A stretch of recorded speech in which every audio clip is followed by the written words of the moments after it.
बीड जिल्ह्यात भूजल पातळी आता 1.75 मीटरनं वाढल्याची महत्त्वाची माहिती समोर येते। पातळीत वाढ झाल्यानं शेतकऱ्यांना सुगीचे दिवस आले। शेतकऱ्यांकडून समाधानाची भावना व्यक्त केली जाते। या सगळ्याचा आढावा घेतलाय लोकशाहीचे प्रतिनिधी हरिदास तावरे यांनी। पाहूयात।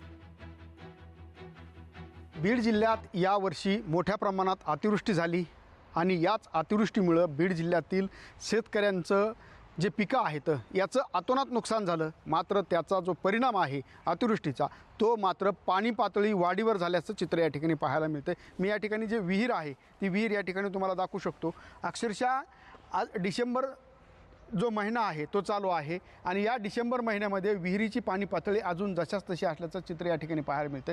सर्वत्र हिरवळ आहे आणि विशेष म्हणजे 1.75 मीटरने पाणी पातळीत वाढ झाल्याचं जे भूजल तज्ज्ञ आहेत त्यांनी सांगितलं आहे। त्यामुळे एकूणच बीड जिल्ह्यात जरी काही दिवसासाठी ही पाणी पातळी वाढलेली असली तरी येणाऱ्या काळात देखील असाच पाऊस पडावा आणि भविष्यात जी बीड जिल्ह्याची दुष्काळग्रस्त जी ओळख आहे ही मात्र पुसावी अशी आता सर्वसामान्यातून मागणी होताना पाहायला मिळते। त्यामुळे एकूणच बीड जिल्ह्यात यावर्षी टँकरमुक्त बीड जिल्हा असेल अशी देखील अपेक्षा या ठिकाणी आपण व्यक्त करू। हरिदास तावरे, लोकशाही मराठी, बीड।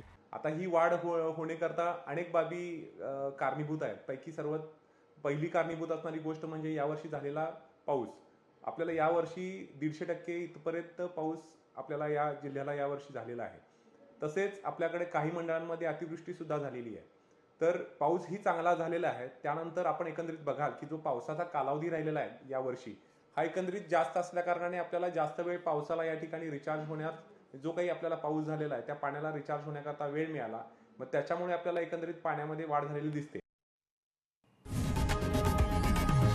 लोकशाही मराठी ऐका, पहा, जागरूक रहा।